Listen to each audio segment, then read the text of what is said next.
Oh, hello, everybody. Absolutely wonderful pollen free Saturday. Um, and I hope that this time together is just wonderful for you. This is Aaron Wells. I am the executive director of North Philly Project, and along with um, our panel squad, but specifically and especially our director of wellness initiatives, Gail Day. Wait for him, Gail. Let them know who you are. North Philly Project presents Wellness and You. Wellness and You for all of our new partners and viewers is a wellness initiative that North Philly Project conceptualized. And this um, initiative is designed, hey, Vicky, this initiative is designed to bring through conversation, to bring through action, to bring through energy and effort wellness into North Philadelphia communities. Our Wellness and You initiative, and Gail will talk more about that in a moment, is our insert into the health, the wellness, and the healing of our community.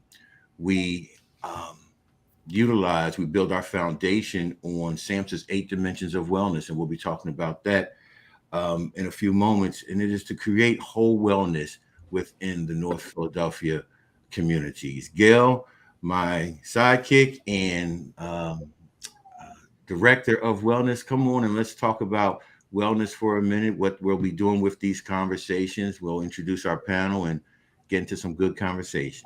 Okay. What our hope is that we can connect with the community and find out where there's a disconnect. Because obviously, in every health condition, we're number one. Diabetes, heart disease, whatever the condition is, our community is number one as far as being the sickest. So we're trying to understand why that is. The information is out there, and we're not sure whether it's that they don't understand the information or whether the information is really not given to them by their physicians or their clinicians. So what we're trying to do here is have a conversation about how we can get the communication out there, the information to the community, so that we can affect a change. Because if we don't affect the change, we will continue to be at the top of the list of dying from heart disease, dying from diabetes and renal failure, having the most amputees based on diabetes. So we lead the charge in everything that's negative in our healthcare system. And we know about all the disparities in the healthcare community. And what we're trying to do is really help people navigate through those disparities.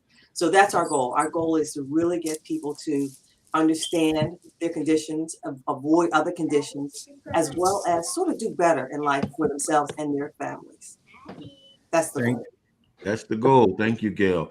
And attached to that, as we begin to bring just panel on for conversation, introduction and conversation, attached to that is how are we seeing connection with and in these health disparities? It's hard for me to do well if I don't feel well. And so many times our health um, disparities are connected to our economic disparities. And many times our economic disparities are connected to occupational disparities. So, how do we now understand the connectivity of all that is happening that would help us to be well um, in every arena, in every area of life? We spoke a moment ago about SAMHSA's 8 dimensions of wellness, and you'll see many formulas, many wills. SAMHSA's 8 dimensions really speaks to some of many of the things that North Philly Project promotes and endeavors to insert into community.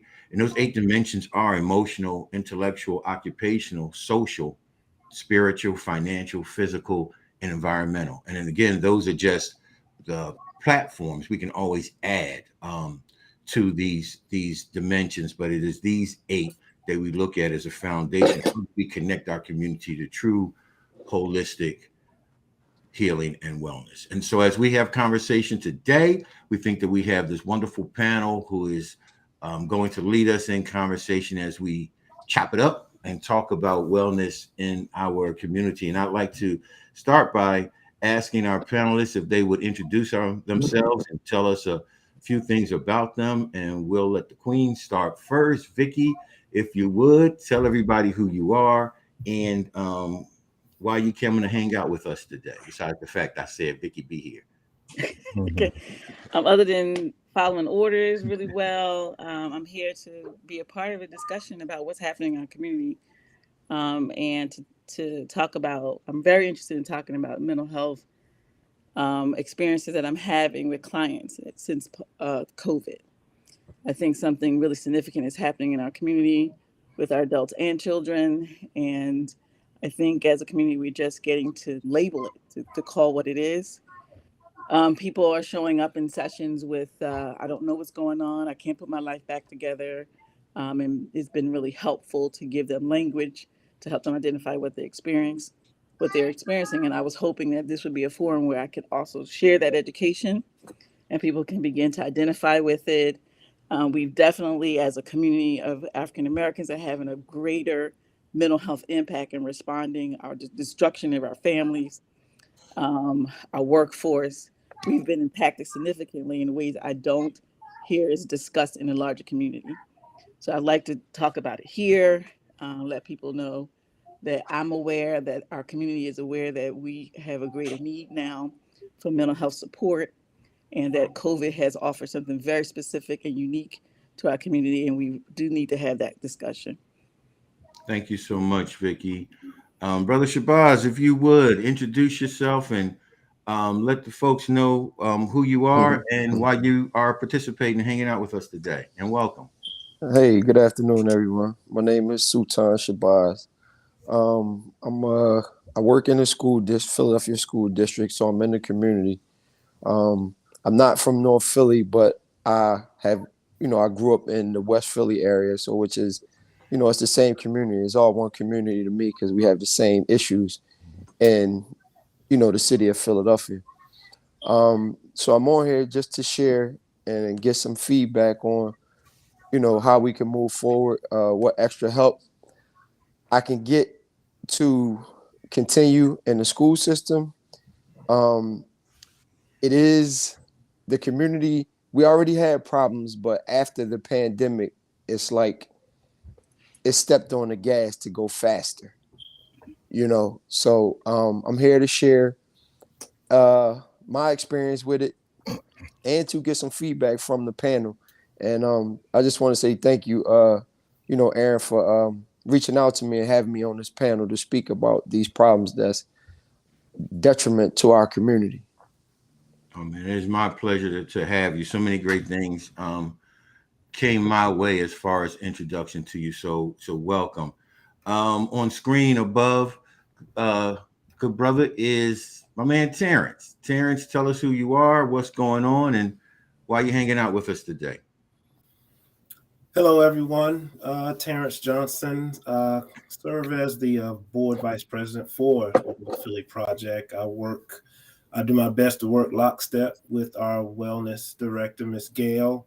And I am also, partly in charge, work closely with our youth director for our youth mentoring and STEM initiative for North Philly Project. And that's my volunteer time. But my day to day, my 9 to 5 per se, I work with 18 to 24-year-olds who did not finish high school. They come to a program that I work with another nonprofit in the city of Philadelphia, and I teach the career readiness and life skills, soft skills training for these youth and young adults who need that type of support to be successful out there in the goals that they set and to get into the workforce. So I encounter a lot of what the struggles that are out there in terms of health and wellness with these youth and young adults and their families. So whatever I can add to the panel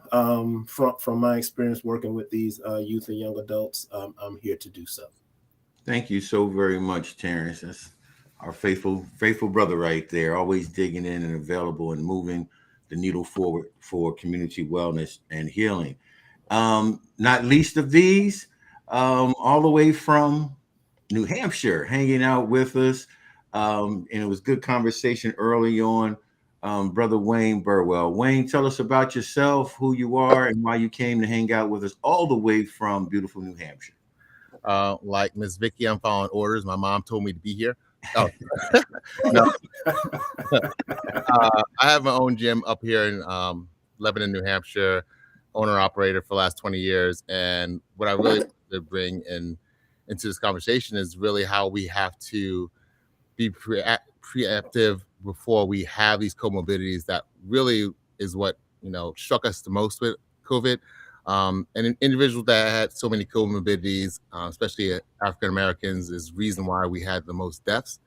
So I really want to add to the conversation how we can be above and beyond instead of reactive to these situations. Just get in front of it and teach everybody how much exercise and resistance training and exercise is important to being healthy, so that we avoid these conversations in the long run. Thank you so very much for hanging out with us. I want to let us know that we are streaming out on Facebook Live. And so if you want to connect to our Facebook page, just like the North Philly Project Facebook page, I want to say hi to Ayanda and Vicky, who are on and watching. Good morning to you. And so as people come on, we'll be going over to the chat to just field questions and see what the comments are as we flow in conversation. So thank you, everybody. We'll dig in. As Gail and I talked the other day, just where conversation wanted to go. And we want to take the conversation wherever it goes on our Wellness and Youth Saturday mornings. We began looking at the disparities, the gaps, but also the solutions in community. And so the question was asked just through a series of just thoughts and opinions. How do we identify the disparities and the gaps for wellness in our community, but to talk about some real life solutions and what the best of can be and how we can get into a rhythm of wellness and healing in our community. Gail kicked us off and began talking about health disparities and the challenges in health. So if we could start there and walk around, Gail, I'd like you to jump back in. And so some of the things that you in your role, and tell us what your role is in community, Gail, through Fit and Fabulous, and some of the work that you've done, and some of those things that you personally are seeing as you build wellness and healing from your perspective. Well, what I've seen working with individuals for many, many years, and I work with special populations as well, those who have dual diagnosed, no matter what the condition is, whether it's DNA or whether it's mental health. I've been working with that population for many years. And that population is no different than the general population. But working with the general population, what you see is people that, like Wayne says, are reactive. And instead of proactive, it's almost like when someone goes to the doctor and the doctor tells them that they are pre-diabetic. The question is, at that point, why do people not change a behavior? Now, part of it falls for me on the clinician not being able to give them the adequate information. Your doctor says you're pre-diabetic. They say eat better and exercise. What does that look like? People don't know. So they move off and they go on about their business and nothing changes. So my question to the community is, what do we need to do to give them the information so at that point they can change the dynamic so they don't end up being diabetic? Because the next time they go back to the doctor says, now you're diabetic and gives you medication. So if we can bridge that gap between pre-diabetes and diabetes, that will be helpful in us stemming some of the issues that the community is seeing. Just a side note, African-American males are the largest group of amputees based on diabetes. And that's just stunning to me that we get to the point where we don't stop. And we need to have a conversation about why. We can talk about health disparities. We can talk about the community. But in the end, we have to figure out a solution to how we can get the information to the community in a way that they can make a change. So the question is, why do people go from pre-diabetes to diabetes? And I think that's a conversation with the community, and that they can give us feedback as to why that is and what some of the barriers are. Because we know doctors treat. You go to the doctor and they will treat the condition. Doctors aren't the best at prevention. doctors treat. And if we can really understand that doctors, they're in the business of treating. They're not in the business of preventing. If they could prevent, less people will go to the doctor. So it's almost like I say with surgeons. Surgeons cut. They perform surgery. That's what they get paid to do. So when you go to a surgeon, he wants to see what he can do to get you to have surgery. He's not sitting there going, well, what I would do for you is give you a good diet plan, exercise. That's not what they do because surgeons cut. So if we look at what physicians do and their role, we have to keep it in context of what's best for us at that time. When we go to the doctor for a situation or a condition, what is the outcome that we want? I also feel that the community they do not stand up. They do not question. The doctor is just an individual with some information. That's all that person is. And we have the right to question, well, why? Well, what can I do differently? Well, how does that look? But understand that clinicians, doctors are doctors, and unless they specialize, like you're not going to go to the foot doctor if you have heart problems. So unless they specialize as your general practitioner, there's a limit to what they know. They don't delve into anything outside of their scope of expertise. You're not going to ask them to give you specific information. They give you general. Eat better. What does that look like? Well, just do better. Just the basics. Exercise. What does that look like? Well, just go to the gym. They're not going to delve into anything that's out of their scope. So I think we need to understand, you have the community to understand that when you go to the doctor, you're going for a specific reason, but they can only give you their information. And there's usually a lot of other pieces that are attached to that. It was a long answer to a short question, wasn't it? Well, you know what? I was thinking the same thing, but I was enjoying a lot of good information, though. Yeah, without a doubt. So, a lot of good information. So let's talk about that for a minute. One of the things that I hear, and I do want to say that Gail and I have this conversation or these conversations often, and so these are things that we discuss because at the end of this is what do we do? What do we do, panel? What do we do, and how do we connect? How do we connect services from physicians to application to community? Why are there gaps? Are people still intimidated by doctors? Are we still in the 50s where we think the doctor knows everything and we just do? What is going on with us from a communication standpoint that is not translating from the information that's given to the application that's needed? What do you think? Any thoughts, Vicki? The first thing that comes to mind for me is I think as it pertains to my field, is just a shift in values in the way we perceive things. So I think that a lot of times I find that I'm in the mental health field, and I found that my clients have resources, but they're misappropriating them, or at least they're not prioritizing their mental health. And so they have places in their schedule where they could put mental health, but they put other things. And that's because they value those things more. And then I wouldn't not say to them or to anyone that those things aren't important. But if you're in a mental health crisis, being able to reorder things and put mental health as a priority is something that I find our community have a hard time doing. For example, I find we become very comfortable with depression, for example, or anxiety. So a mother would come in, she has 5 kids, 3 different schedules. She works, she has a spouse, and she's extremely depressed. Well, she would need to shift and move things around to take care of herself in order to be available to her family. But depression is something that everyone in her community, you're depressed. So what? Like, let's just move on, take care of your kids, do this, and just not being reinforced that she may need to take a little time. She may need to shift things around. She may have to take something off her schedule in order to address depression. So then the stigma. So let's say she tries to do that, then there's stigma attached. So there are women in her family who've overcome, they've been able to do all these things without an hour a week in therapy. So she's not reinforced. So she makes the time, but there's the pressure of like, well, are you making good use of that time? Let's say she needs medication. Well, you don't take medication for depression. You're weak, you're not strong, you're not a powerful Black female. So now she's getting stressed about making time. She's stressed about whether she should do medication. These things take time, appointments. So it's just if we as a larger community could shift and say mental health really is important, and that we do have moments where we have to like really prioritize so that we have longevity with our families, that we can parent better longer periods of time. So it's just really a value shift if we could, like, as a collective, begin to say mental health is really important. Let me help you make time for all the layers of mental health.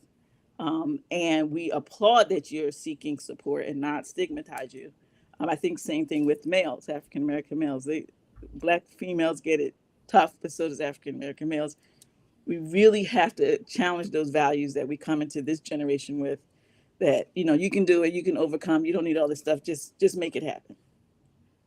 Thank you. Continue the conversation, Brother Shabazz. Gail brings up the point that we have resources out there, and somehow information is not being translated into action. And Vicky gave us some of those observations of reasons why. You work with families daily, and you get to see how families are moving with values and with information. What are some of your observations about why there's a misconnect in what we receive in information and why we apply in community? For one, let me say this. For one, I'll say this from being in education for the past 16 years. Our parents have become extremely lazy to that aspect. It's pretty much you could tell them anything and they'll believe it at this point. So as far as like the doctor situation, I'll speak for myself. Doctors, you know, one thing that I don't question. You're breaking up a little bit, brother. Say that again for us. Oh, okay. Can you hear me better now? Yeah. Hello? Yes, we can hear Hello? you. Okay. All right. So, wait, let me see. What didn't you hear? Well, after you got past the lazy part that cringed my ears, you began talking about families and what they do with information. Okay. All right. So, I'll double back. So, what I'm saying, I'm lazy. They're just whatever information families with the information that they go with. It doesn't even have to make sense at this point. It could sound good to them. You know, it could just look good. It's like an apple, a glittery apple. But once you take a bite into it, it's rotten. And this is what our parents have become. And you could just tell it's like the luggage is just passed off to the children, down to the children. And now the children are just, they active in the wrong way, you know? So for instance, going to the doctor, like our children don't go to the doctor. Why? Because our adults don't go to the doctors. You know what I mean? So when I ask a child, when last time you been to the doctors? Some of them don't even know what the doctors look like, what a doctor is, or a doctor office, or, you know, they haven't been no checkup, not to the dentist, none of these things. This is because our parents are not going to the doctors. Like Ms. Vicky was saying, doctors don't like to be questioned. I can tell you that, you know, firsthand. Doctors do not like to be questioned. I'll speak for myself. If I'm at the doctor's, I'll ask questions, and you could just see the sweat pouring from their hands when I ask these questions. Why do you need to do this? Why do you need to do that? What is that you're giving me? You know, does it go with my weight? You know, what should I do after? You know, certain things doctors they just don't like the answer. But when I go back to saying that our people are lazy, it's because they're not going to ask them questions to the doctor. When they go to the doctor is going to say, well, here, you need to just take this medication, take that medication, and take that medication. You'll feel better. You know, we'll take the medication. Now, you know, parents on drugs. They strung out on drugs. Kids come to school because now the parents are passing down a parent to come in and a doctor for a school or a psychologist for a school or a psychiatrist will say, yeah, well, your child needs to be on this type of drug. Your child needs to be on that type of drug. Before the parent can do any research or anything, they just go with it. And that's what I mean by being lazy. No, do the research on that. Let's see how this drug is going to make your children, you make your child or your children look or perform throughout the school. I'm sitting in a place where as though I'm watching drugs absolutely deteriorate our children. They can't perform. They can't talk. Some of them, they just don't know who they're around. They don't know where they at. And it's sad, man. It's sad, and it hurts my heart. It hurts my heart because I have no control over that. All I can do is assist when they come into the school. I can talk to the parents and let the parents know on a lighter note, but it's only so much information that we can share with the parents. It's heartbreaking, man. It's very heartbreaking. And when I say they pass off that, the adults pass it down to the children. It's like some of our adults, they need assistance. They need guidance. Mm-hmm. So how can they guide a child or children if they need guidance? They can't. So the children are fending for themselves. And I mean, I'm talking about as young as 5 and 6-year-olds. It starts in kindergarten because my school where I'm at, I'm sorry about that, y'all. I'm a climate manager in a middle year school, which is from K to 8 elementary. So I've been dealing with children of that age for at least 10 years, and it's getting worse.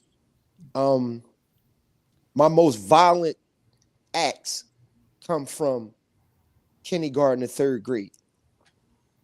And when I say violent acts, I mean picking up chairs, throwing chairs at teachers, biting, spitting, smacking, running into, viciously. Whatever they get their hands on, they want to destroy it. It's just pure violence. And it comes from kindergarten to 3rd grade. It's heartbreaking. It's heartbreaking, the things that I see and the things that I deal with on a daily basis.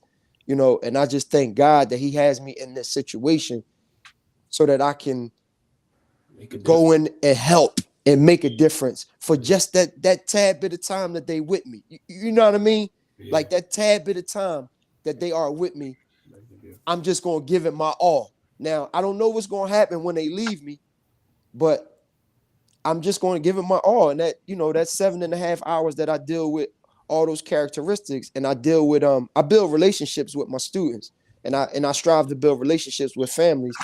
But after this pandemic, with the families, it went downhill.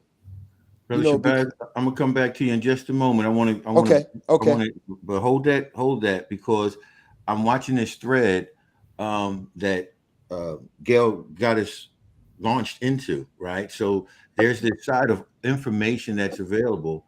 Vicky talked about being able to process that and the connectivity of not just our physical health, but our mental health. Both of you, Brother Shabazz and Vicky, mentioned how COVID, and that's a 2-year, we're what, two and a half in, how the dynamics have changed so many things. So there's a rhythm that is available and have been available to us that Gail spoke about as far as going to the doctor, but we know we don't always go to the doctor. I'm gonna come in with you in a minute, a second, Brother Wayne. We don't always go to the doctor. When I go to the doctor, I was sharing with a friend the other day, I'm going to the doctor. You all right? What's wrong? Nothing. I go to the doctor. I have regular appointments. I go to the doctor. It's for us, it's an abnormality. We seriously, I've officiated several funerals of men who probably still should be alive, who simply didn't go to the doctor and died of prostate cancer. I've done at least these 3, and each of those I had all in attendance, all males, from the youngest to the oldest, to stand up. And before we did anything with an obituary and a eulogy, we talked about, why won't you go to a doggone doctor and get checked? But part of it is culture. Part of it is some of those stigmas you talked about, Vicky. Some of it is the disconnect that you talked about, Brother Shabazz, that there are some things that we have to unlearn to learn, so that we can, Vicky, value, right? We can value that information that's available that Gail talked about. Values have so much to do with it, but values are taught. Brother Wayne, I want to ask you this piece, and then we'll Terrence, and I want to come back through Brother Shabazz. Wayne, how does the community shape you put these things in place? You help people and individuals put programs for wellness and health and nutrition in place. How do we begin to market and motivate? I take the high ground. That it's just information that people need and given the opportunity. But how do we put it out there besides some government commercials that says you need to eat better and exercise? I think people have to understand what happens when we don't eat properly. So, my mom deals with WIC, and all the unhealthy things are in WIC. So, like, they give you $10 for vegetables, but they'll give you $20 or $30 for juices. And what people don't understand is the poor eating of African Americans from the ground up. Now, if they happen to be active, you might get away with a lot of things. So if you're a young Black adult or young kid that's active playing sports, you can somewhat manage some of the things that you're eating, even if it's really poor food. But a lot of kids that are on ADHD medicines and the food addictions of, like, the sugars and all the poor foods that they're eating is leading to all these things that put them on meds.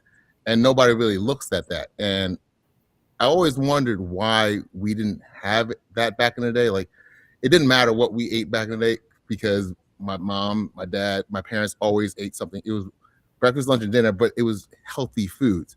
Now we're eating foods that aren't even really foods. So when you're talking about McDonald's and you're talking all these packaged foods, the food is so bad that it's causing our kids at like 10, 9, 8 years old overweight, obese, or have to be put on meds because they can't focus in school. Um, so we have to figure out how to literally, one, educate individuals on don't put that in your mouth ever. And you have to be active. We don't get old because we get old. We get old because we stop doing the things that we did when we were young. When's the last time you went to jump rope? When's the last time you played in the playground? When's the last time you lifted a weight or shot a basketball? And when those things, you sat at a desk for the last 40 years, and then you look back and like, why did it get old? Well, you stopped trying to be young. And I get it. Black women, especially, they take care of their kids, and that's their priority. But we always come back to, even we talk about it in church, if you don't take care of your temple, well, how are you going to take care and worship the Lord and be present? And we really have to start taking better care of our temple so that we can take care of our kids and take care of the people that we want in our lives. So we really have to address this from, I think, a matter of head it on, educate people from elementary school, preschool up. Don't put this in their kids' mouth. A lot of our public schools are feeding the bad food. So we have to get to the point where we're making our kids our foods. What should we be buying at the grocery store? Can you make better bad food choices? Don't eat McDonald's, please. Just make your kids some oatmeal in the morning. And even if it's packaged oatmeal, it's better than anything you're going to get at McDonald's. But just really empathizing that the stuff that we put in our system and the foods that we put in our system is really what's causing a lot of these things to go awry. So we're already behind the 8 ball because we're eating so poorly. Now we're not exercising, and then that just exacerbates the cause and effects of the comorbidities that we have now. Thank you, good brother Terrence. But the connection for what you see in the arena that you work in, you're with families, you're with children, parents all the time. Mhm. What Well, disconnects do you see in health? Go ahead, Terrence. I mean, Brother Wayne kind of touched on it. A lot of it boils down to a lot, dollars and cents, believe it or not, where, there's no more home ec classes in the schools where they can actually, formulate healthy meals and teach them at a young age, those types of things. So none of that to kind of go to on the solution side. We see all the symptoms, we see all the issues, the medications and things, but to kind of try to go to where we need to kind of make a difference, we need to infiltrate the healthcare, the doctor system with some form of additional supports to them to do more of the, like, get Ms. Gail mentioned, the upfront stuff, the understand the education, and we just don't have the funds channeling into our communities, channeling into our, into our families to help them make those choices. We mentioned the WIC, where the money goes in the wrong direction, and it forces them to stay unhealthy. It's sad to say the system needs poor people. The system needs unhealthy people to fund, and to keep these big healthcare systems, that all of these things in motion, in incidents. So we need to come back down to the beginning and say, okay, how do we teach?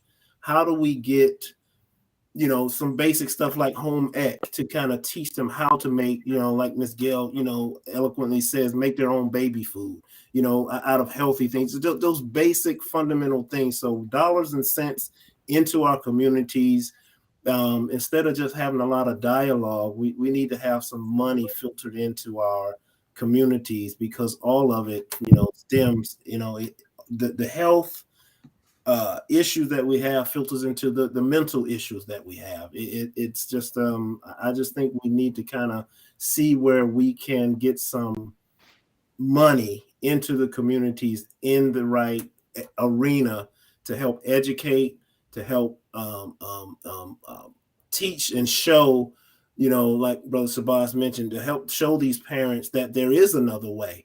Right now, the way that they're doing it is just that's everything that they see. That's everything they know. So we need to get more of the other, more of the positive side. We need to get more of Wayne's system, like his gym, that type of thing. We need to get more of that out front versus being in the background. That's what I see, because all of the folks that Brother Shabazz kind of, not all of them, but a lot of the young people that he encounters at that age end up in my classroom, because they did not finish high school. And I have a couple of students now that we have to watch very closely because they been popping pills.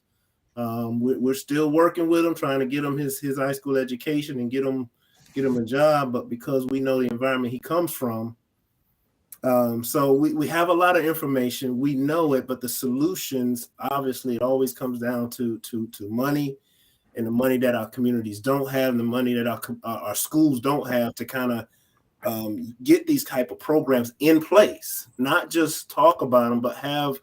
I keep going back to home ec. I just think that was one thing that the school system could probably bring back, to kind of bring families in, not just for the students, but bring families into this home economic class and say, hey, but we so those type of initiatives, I think, would help our community as a whole.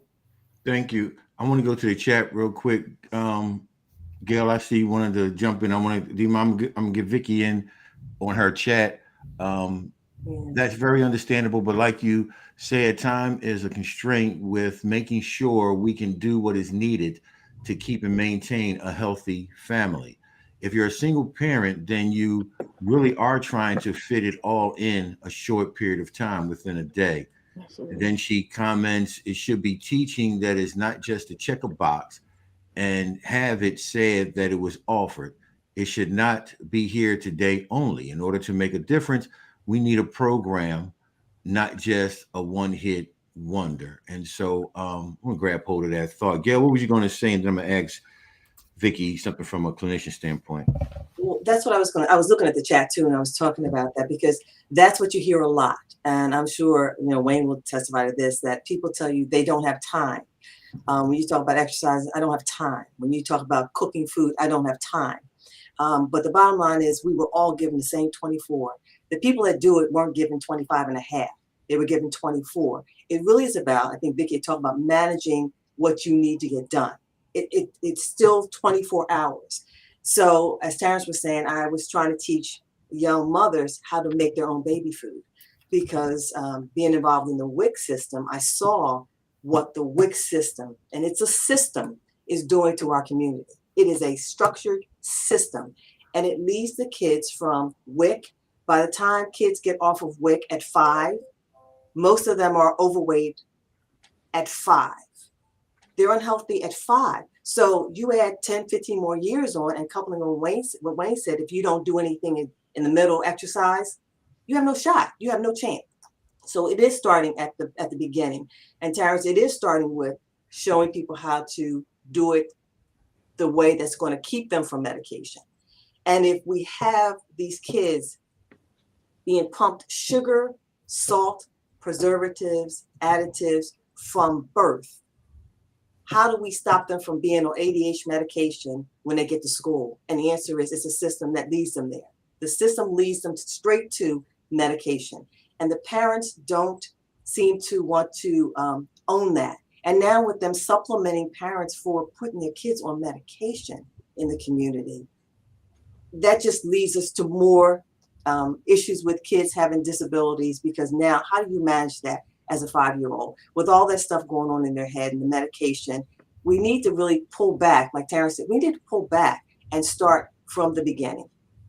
Our parents, our grandparents, like you said, they made you food. You didn't leave the house without eating something, whether it was just oatmeal or grits. It was something that you put in your mouth. You didn't stop at McDonald's because they didn't exist back in the day.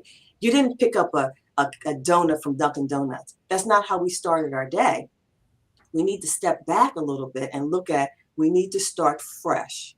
And if we look at, like you said, the body is the temple. If you look at, everything stems from that. So if we feed our kids a nice, stable diet, they're less likely to be a problem at 5, because they're less likely to have all these spikes in sugar and all these other instabilities. And it is food driven. And there are a lot of these things that are food driven. And as far as time is concerned, we have to actually limit our time with stuff that aren't necessary.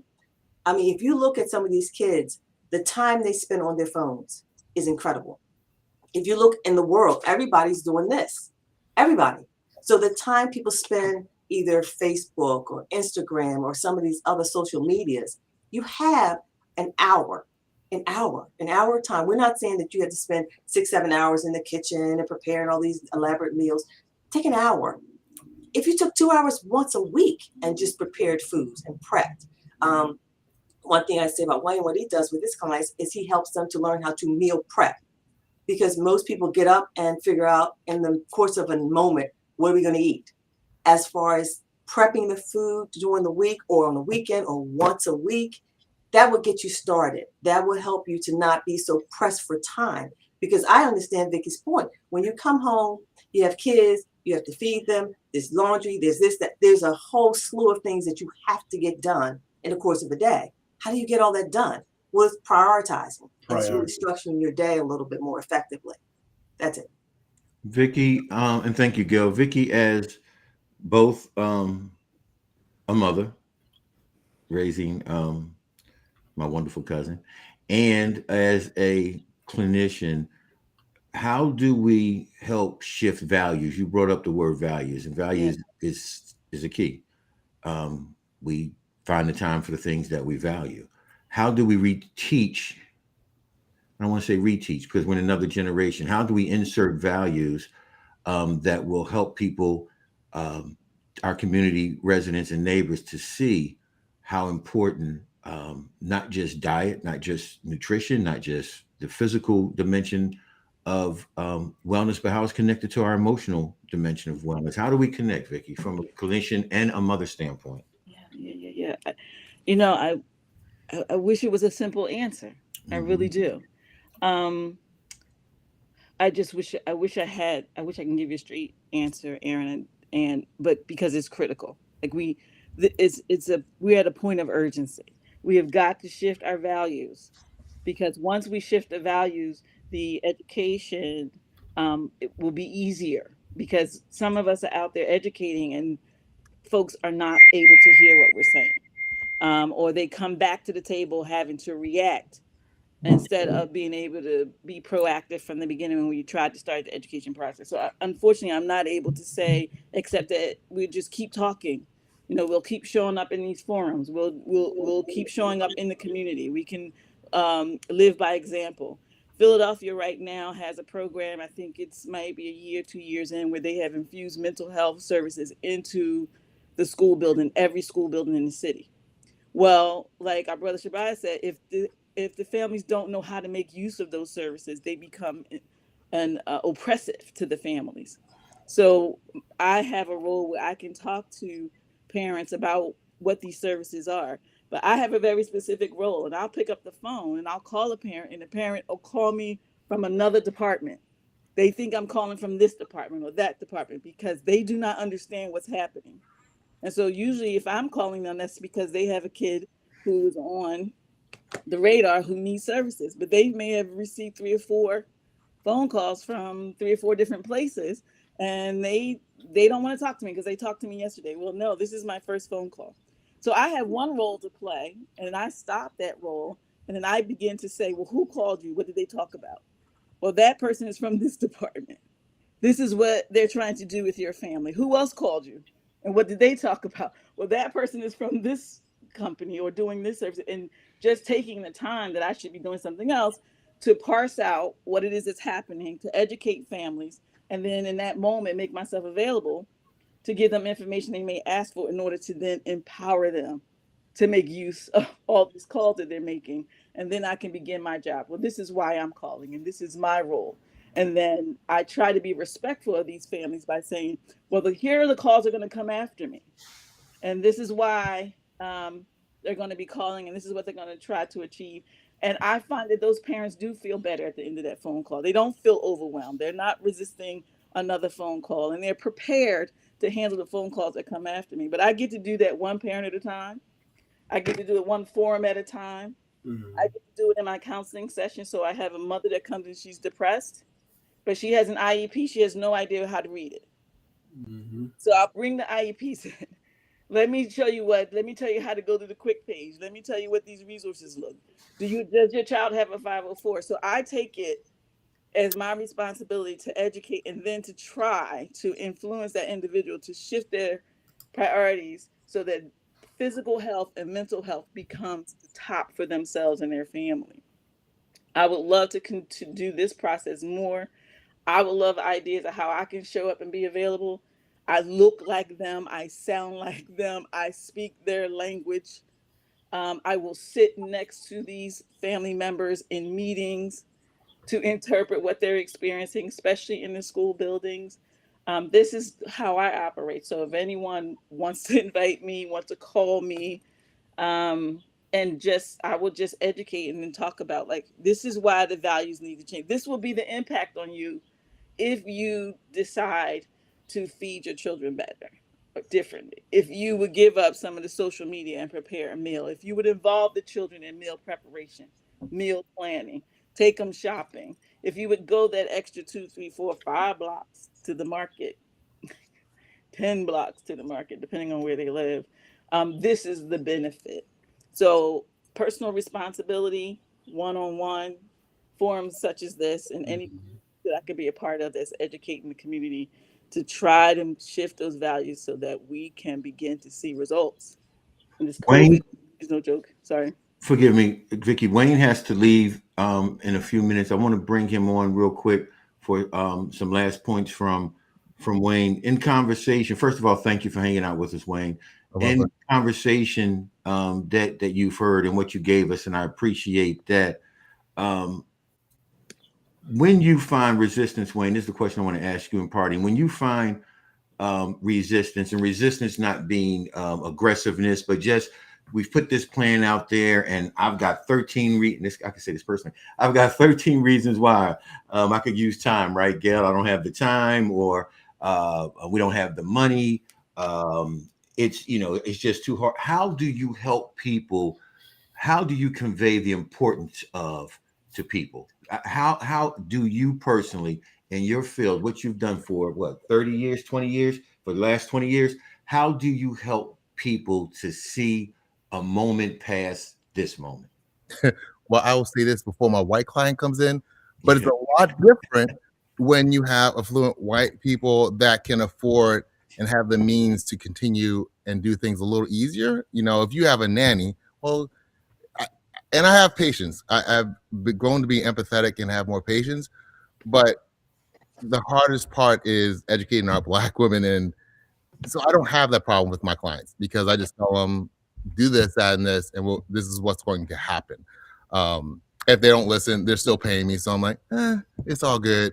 If they don't lose weight, I'm like, did you do this, that, and this? They're like, no. Oh, okay. Well, it's pretty straightforward. Here's your meal plan. This is what we need to do. But they have the means. So it's always impacted me that I really want to give back to the Black community, because we might not have the means, but we have to figure out a way to get it done. I was reading Dr. Furman's book. He's a nutritarian, and he was talking about, and this is a white doctor talking about how back in slavery, around the 1800s, so you had Black brilliant individuals like Frederick Douglass, all these people. Well, the Black families were making their own meals, and actually the white people were having problems with scurvy because their nutrition sucked. And it's funny how you have that is controlling Black individuals with food now, because they figured it out. So Black people were more successful, more educated, doing better in schools and everything in the 1800s, and we were slaves, and we were feeding the white people and we're doing better than them. So they figured, white people ain't stupid. They figured it out. They're like, it's okay. We can control Black individuals with food, and they do it all the time. So educating individuals, on food, but really getting them to exercise. Like what you put in your mouth really has an impact on you. But the fact that we don't exercise after high school, Black women are most likely to be obese. And the Black women that I went to school with, I get it. 15 pounds, they say it's freshman 15, but the freshman 15 is the senior 60. So I didn't recognize the girls that I went to school with by the time they graduated. And they're grinding and they're very successful now. But they gave up their health. So somehow along the way, even educated Black women are just as likely to be overweight as uneducated Black women. So there's no difference. Even the Black woman that knows better doesn't do it. So we have to figure out what is the impetus of what's stopping them from actually saying, hey, let's do something different. I have the means too, and I'm not doing it. So I don't know what that disconnect is, but I do know that one, it starts with food. Whatever you put in your mouth is what you're going to evolve into. But you have to exercise, and it has to be resistance training, because literally, if you have more muscle on your body, you're less likely to be type 2 diabetic. As soon as you start exercising, doing resistance training programs, they found that in the first 2 weeks, the A1C is levels off and you're fine. Now, you have to continue to do it, but they find that it can clean up in 2 weeks and you can be off the meds. And we don't know that as a population. We're just like, oh, I'll walk. If somebody else isn't going to walk, I'd rather them. Walking is useless. I will tell 99% of people, it's like, you can food prep and do so many more things with your time than walk. If you're going to exercise. If you're not going to exercise, food prep and eat healthy. The study that Black individuals were more likely to eat better than to try to exercise is a fact, because as brother was saying, we're slightly lazy. So instead of doing the max, we'll do the least. But we really have to just try to put it all together so that we as a whole society just can really just flourish at one another. And yeah. Wayne, I appreciate your time. Thank you so much. Enjoy your beautiful day. I will stay until my client gets here. So I'm in. So keep on going. Oh, well, we're good to go. I want to come down to Brother Shabazz. And so as you're working with families, whether it's the lived experience that you have, the information that we've shared, just chopping it up, looking at not just disparities and gaps, but some solutions. When you're working with families, how do you help families shift value? When Vicky brought that up, it is so important and connected to what Gail was saying. How do we change the value where these things that are healthy for us, these things that do create wellness, how can you insert conversation about change of values within those families that you work with? And from my understanding, you work with a lot of families, brother. Yeah, I think Ms. Gail was saying it is really. You broke up. We can't hear you.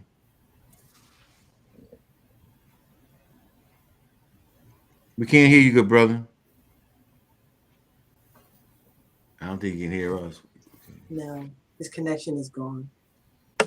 I'd like to follow up. Jump in, Vicky. We'll come back.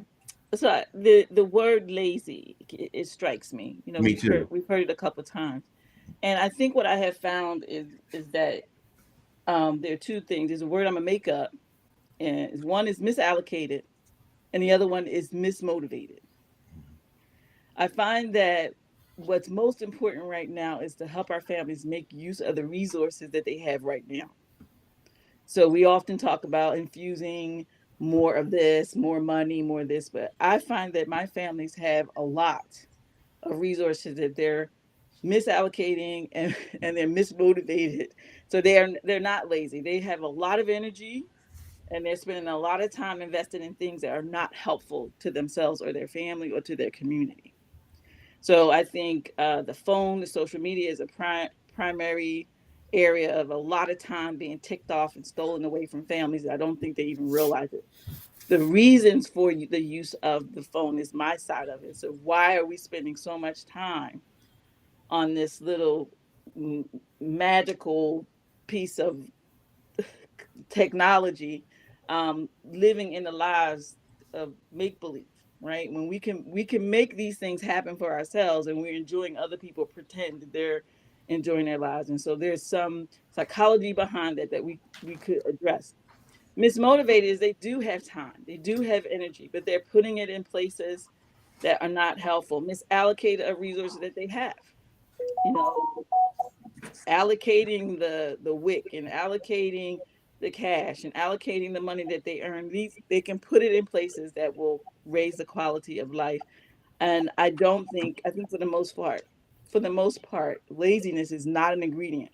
It can be present, but in most cases it's not. They have the energy level, they just don't have the knowledge or the value shift necessary to put the resources where it could be best or most effective for them.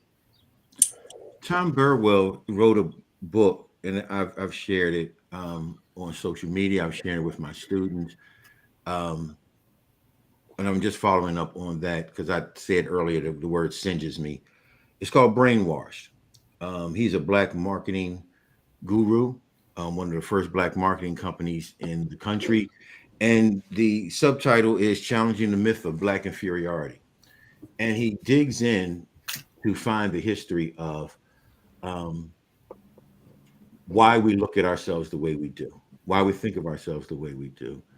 And the thought that we are lazy because of, as a summation, is tough.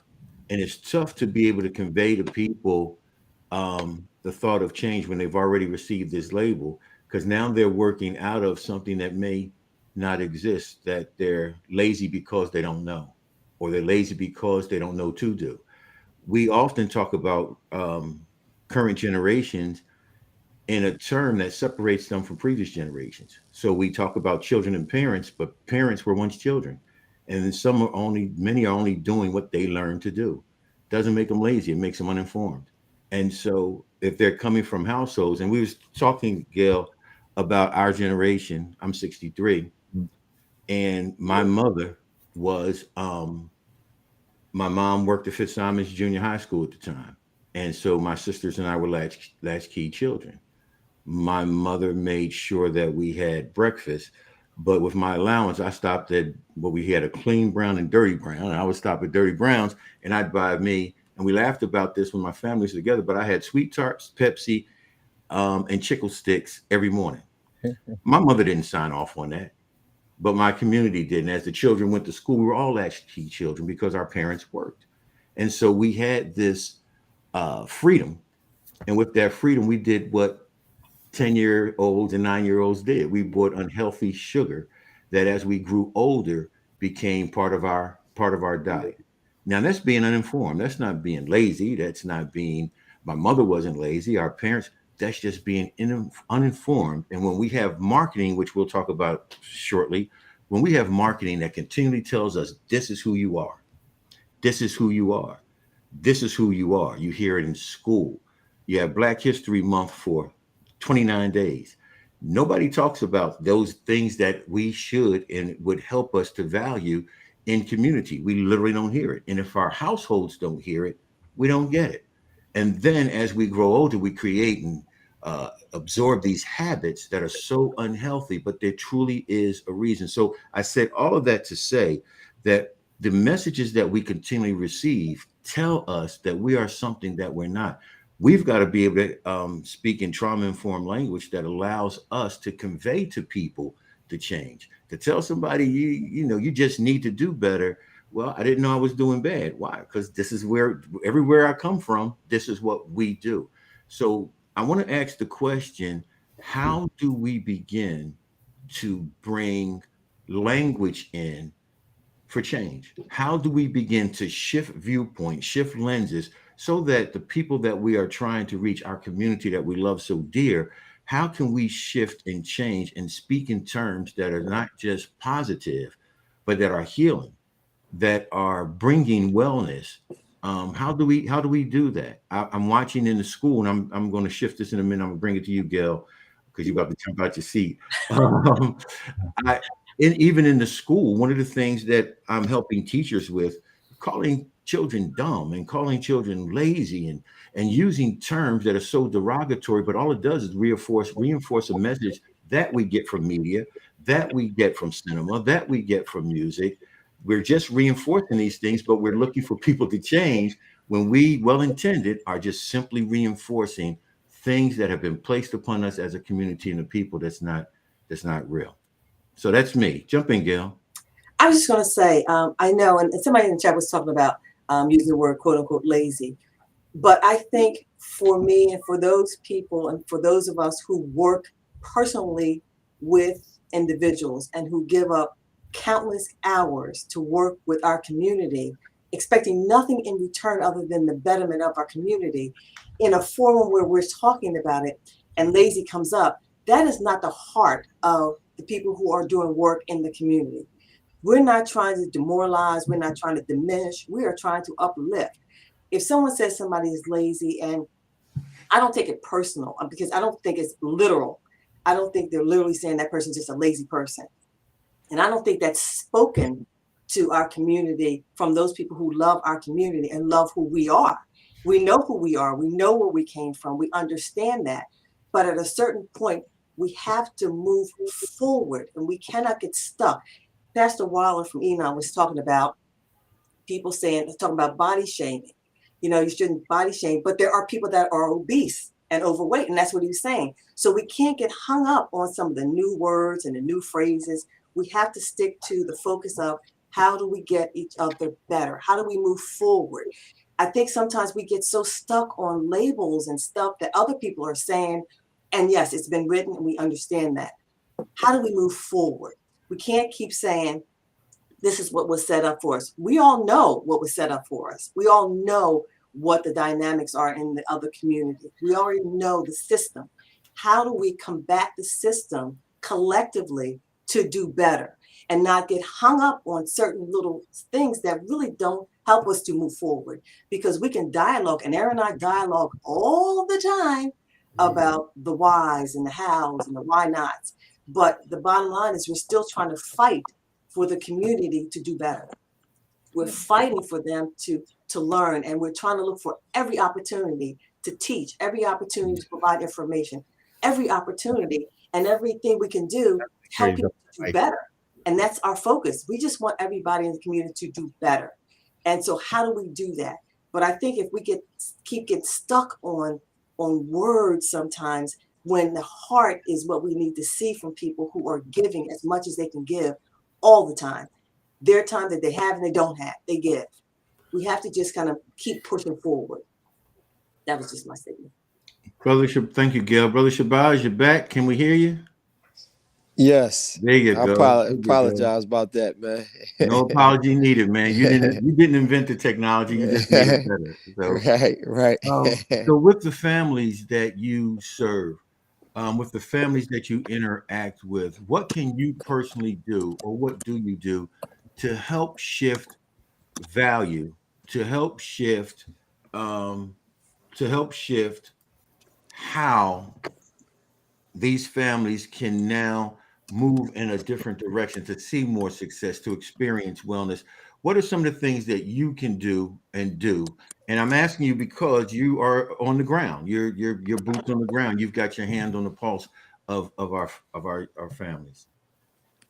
Um, it's oh man, it's think Miss Gail said it about the values. It's like you really to get them to at this point. It's like to get them to buy in. It's like no answer for that right now. I have no answer for that right now.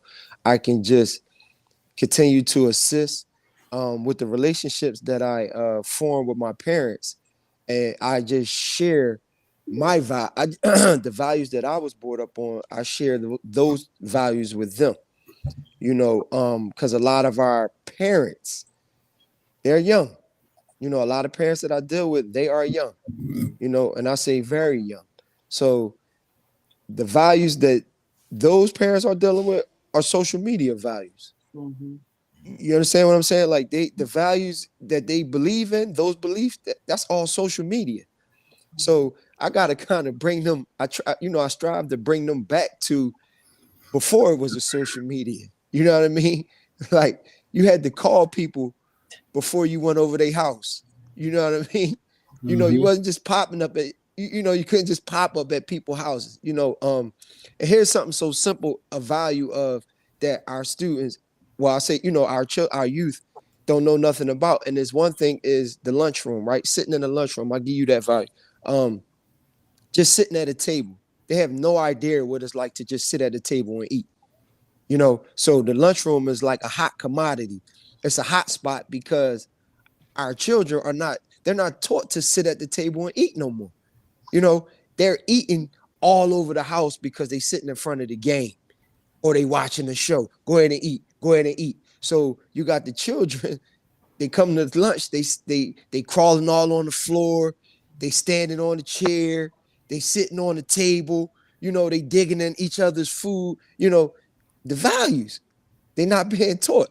So these are just certain things that I strive to teach our students, that the little time that they are with me, and then the one or two times I may talk to the parents. Some parents I see, some parents I don't, but it's hard to instill these values because it's like social media is actually winning. They are winning. You know what I mean? Whereas though you could click right on the phone and you could just you can see the world. You can see the world. You can see what people believe in. You can see what people doing and so forth and so on. But it's an uphill battle that I'm continuing to just fight and battle with because Miss Gwen, I think Gwen, am I saying the name right? Miguel, probably. Gail. Miss Gail said it. You know, um, they look like us. They are us. We look like them. We talk like them. We were them. So it's like it's hard to give up on them, even when it's like, because I deal with a lot of ignorance, man. I mean, I'm overwhelmed with, I've dealt with ignorance throughout when I came on in this career with adults, with children, and I hung around. I'm a soldier. I'm a soldier, and that's a value that I was raised with. But with this 2-year layoff, whereas though the ignorance just like it got stronger, the ignorance got stronger. It's like the negativity, it's like it's just they just drop something in on the negativity that just outweighs the positivity now. So I'm dealing with a lot more of negativity than ever coming from the children and coming from the parents. So I still try to instill those values as much as I can.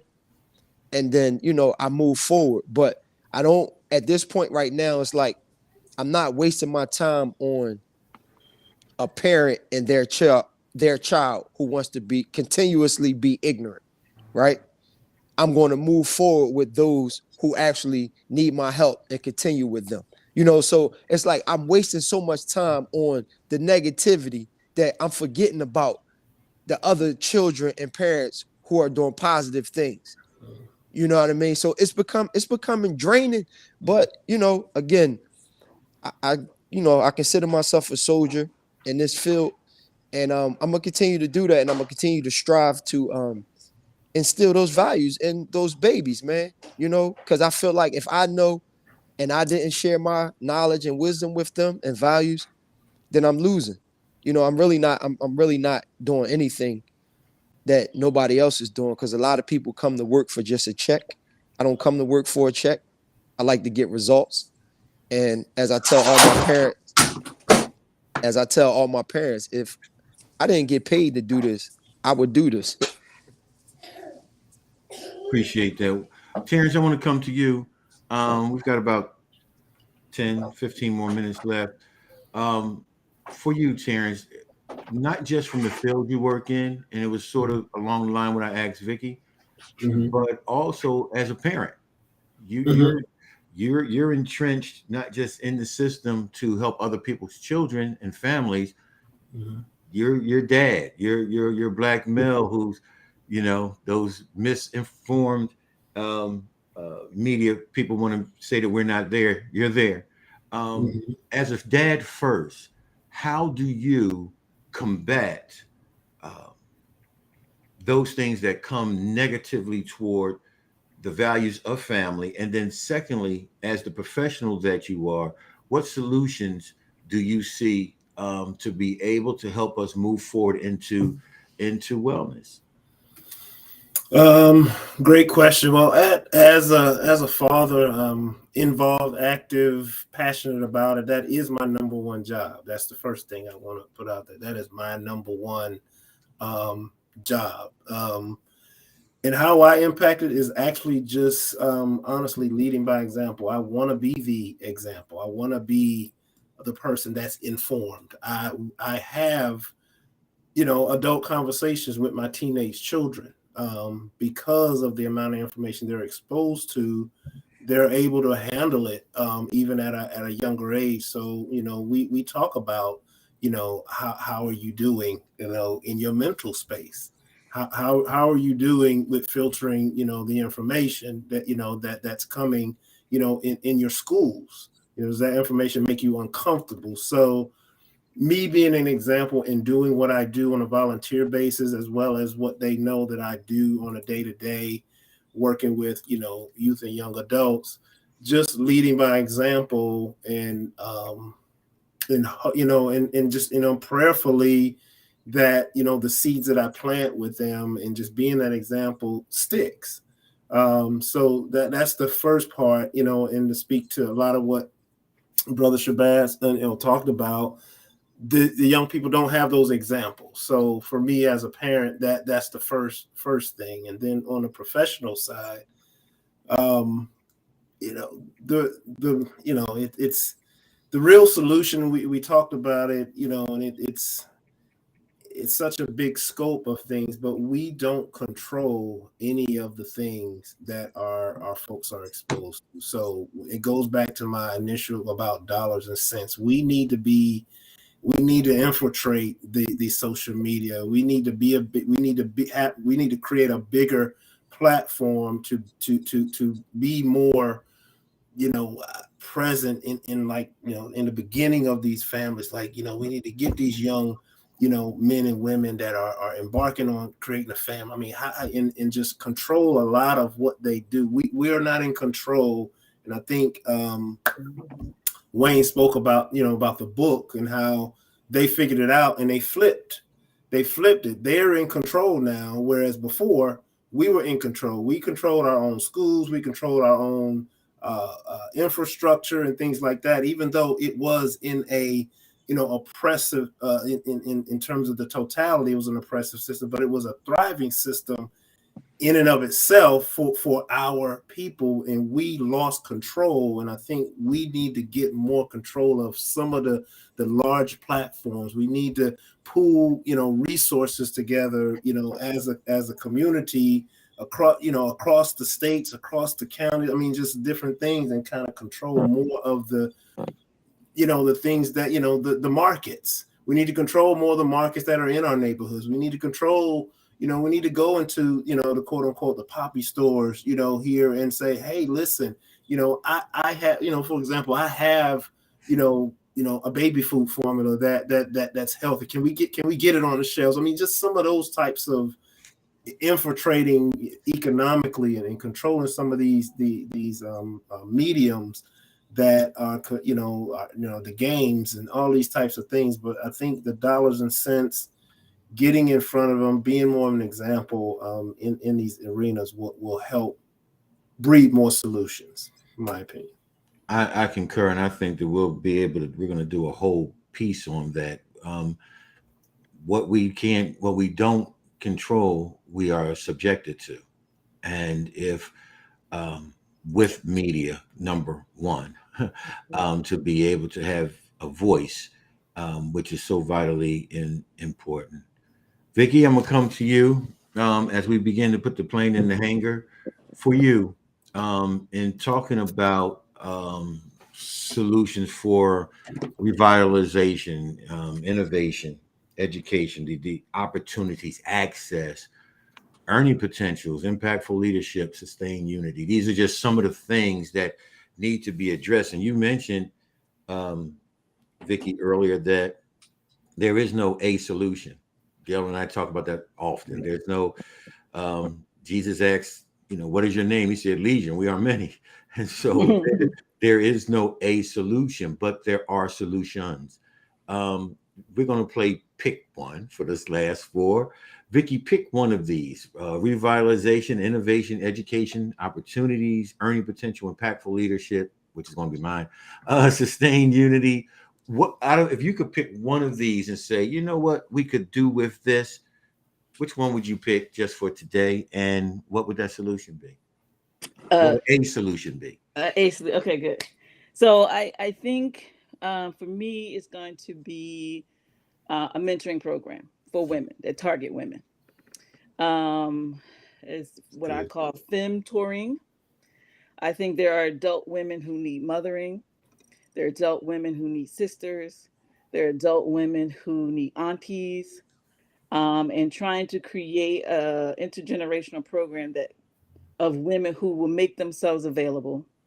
And this is where we will help shift values back to what we've known for centuries, to make ourselves available for community. Childcare is a huge barrier for women, huge barrier. Women have a desire to do a lot more things that they just don't have a safe place to put their children or have their children be supervised.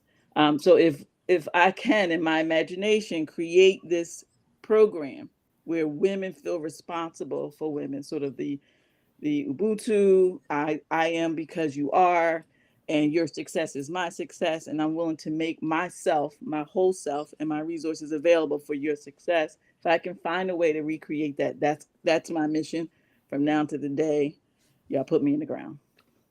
Taking care of women, creating community for adult women, because adult women will impact other women and will impact the next generation. I love it. I love it. Terrence, pick one, grab one. What would a solution be? Revitalization, innovation, education, opportunities, earning potentials, impactful leadership, sustained unity. What could a solution be for whatever you pick?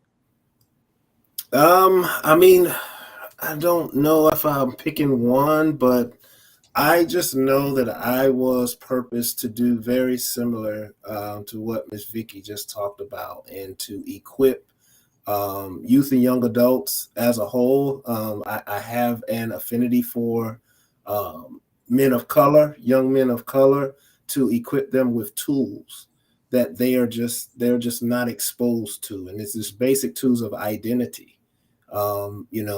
I start every one of my new classes with a mirror that they have to go around, and they have to answer the question, who do you see and what do you see? First class. And it is a question that a lot of adults, if you ask that question, they could not even answer.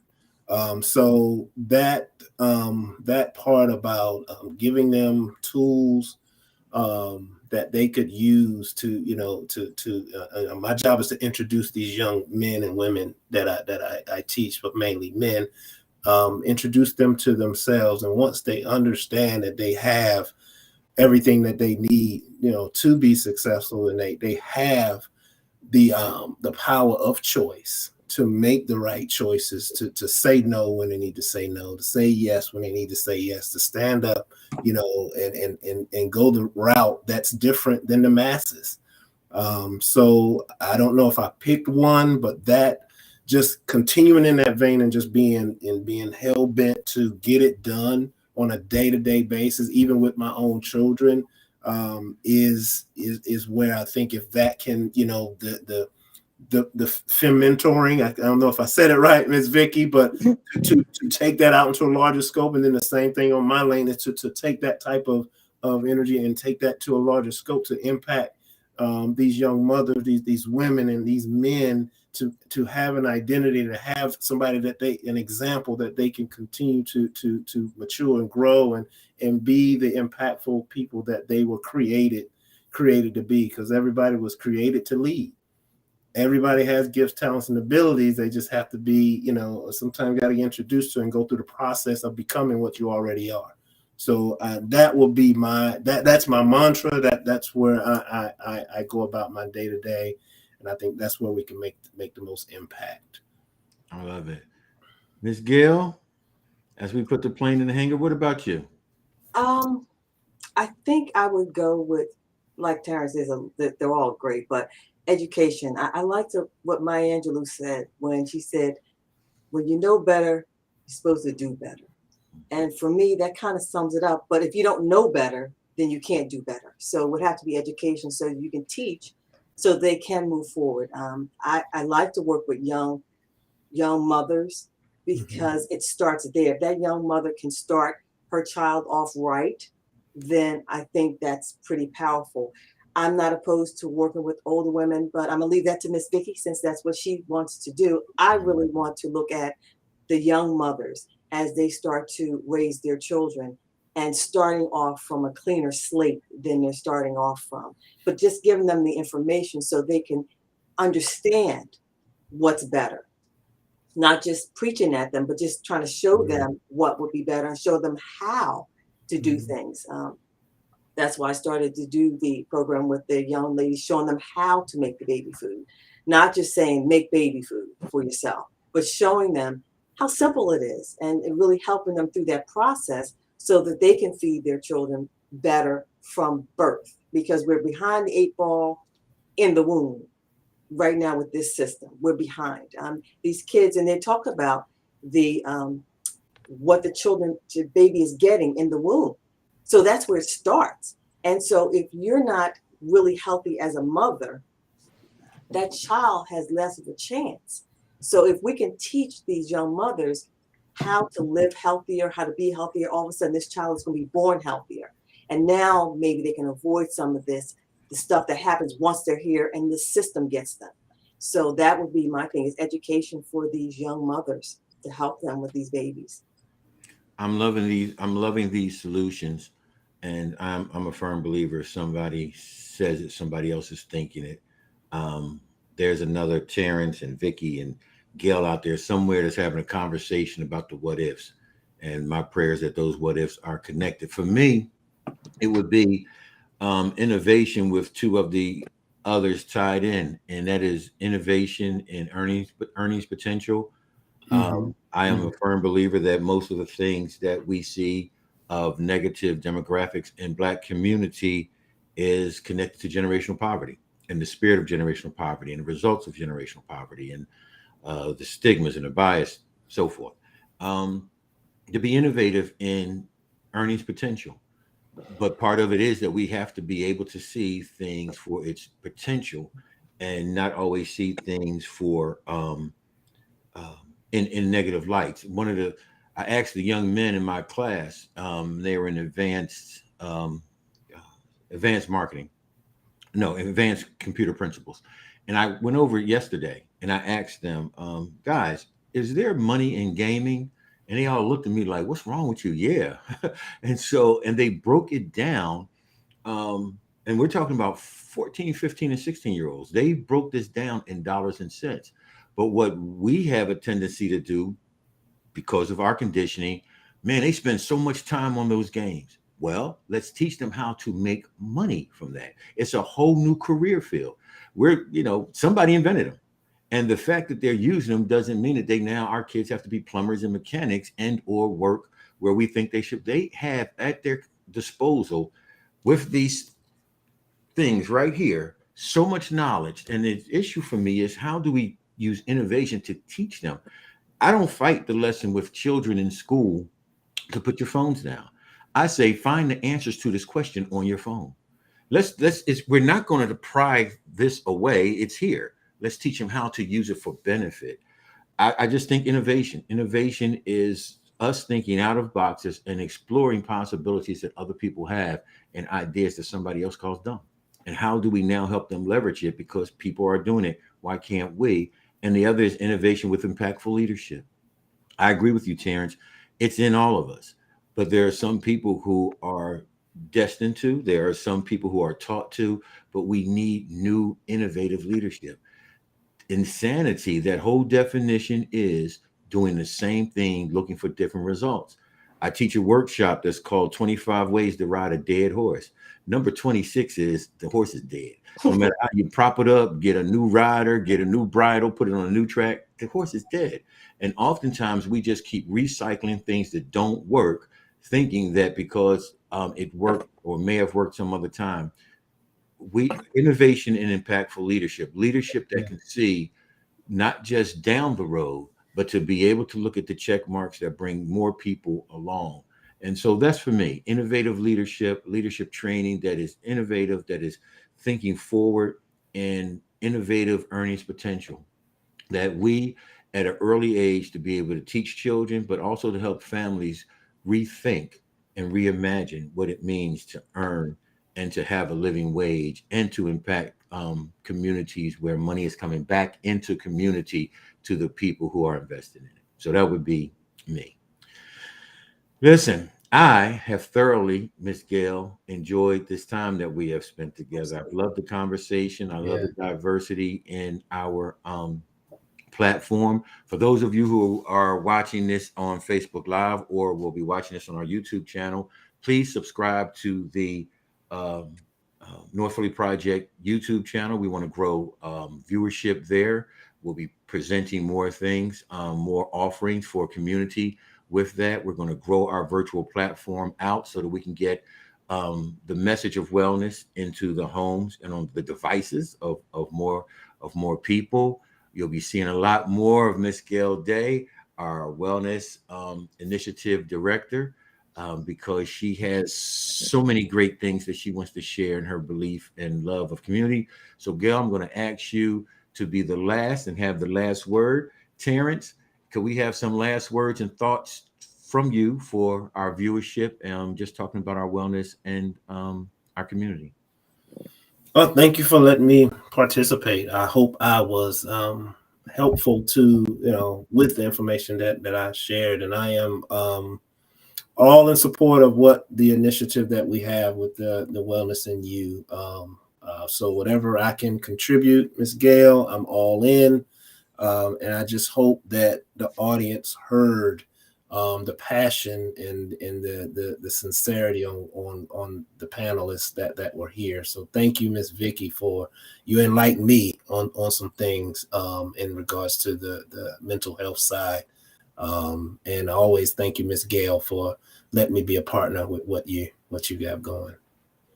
Thank you so much, Terrence. Vicky, if you could give us some last thoughts about wellness and community as we, my favorite term, put the plane in the hangar. And I just want to say this, Vicky, in front of everybody and who will see this as we share on our social media platforms. As you know, we're a very close family on our side of the family. And I just want everybody to know publicly that Vicky is my favorite cousin. And I just need to go ahead and stir that up so now you can get all the backlash. Vicky, what do you have? Yes, I don't know what's going to happen to me the next alley I walk through. That's tough. That's a setup. Well, I want to thank you for inviting me, Aaron, to be a part of the discussion. It is something that is really important to me, the mental health of our community, and that I want to make a difference, and I want to speak to as many people as possible, so they can join on this side. We still are dealing with stigma associated with mental health, and just prioritizing it. And so I just want to ring the bell as much as I can. So I appreciate the invitation. I appreciate what your group is doing. I know I've been in and out over the years, but you guys are just moving forward and making a great impact in the community that I grew up in, and that I love, North Philadelphia. North Philadelphia made me, and I think I turned out okay. And I like how you guys are committed there and just laboring with the community. And I appreciate that. Just I want to say to everyone's listening, mental health is important. You're important. And when you need help, please reach out. Please reach out. Thank you so much. Final words from the director. Oh, look, my name popped up. Finally, I just want to thank everybody. Aaron, thank you. We have our offline communications that are always spirited, um, but something good always comes out of it. Mr. T, you've always been my second, third, fourth brother. I appreciate it. Miss Vicky, thank you so much. I do believe that that going forward, everything we do, you should be involved in. Any health issue that we're talking about, there still should be a mental health component, because I absolutely do agree that there's a lot of things that we need to do in and around mental health. And there is a stigma, and people shun and shy away a little bit, but maybe through this forum, as we move forward, each time they see you, each time they'll feel more and more comfortable and feel that though they can come to you for those services that they vitally need. Absolutely would love for you to continue to be a partner with me as we move forward in our health initiatives. I would love So, that. thank you so much, because I do believe that when we know better, we really take the ball and run with it. When we get an idea and it flourishes, we are the best at everything that we do. We just are. That's just the nature of who we are. And I think our youth are so wonderful. They just need a little support. Yes. I would like to say that there is a connection between physical and mental health that Absolutely. we have to educate about. Absolutely. So there, one feeds the other for sure. And we could talk about that alone. We could have 2 hours talking about that connection. And some of it is obvious, just as the trainer was saying, like some of the physical training you do with your body affects your physical health. We can make connections, draw straight lines. The data is there.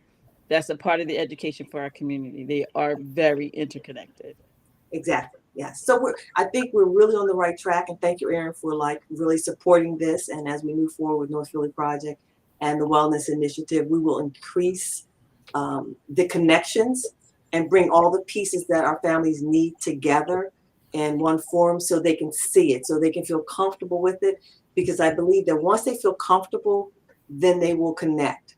I think it's just the unknown that they are shy away from. And once they know Vicky and say, okay, I know Vicky and I trust Vicky, then I think that will help them to make that connection. So that's the goal, is to help them connect the dots.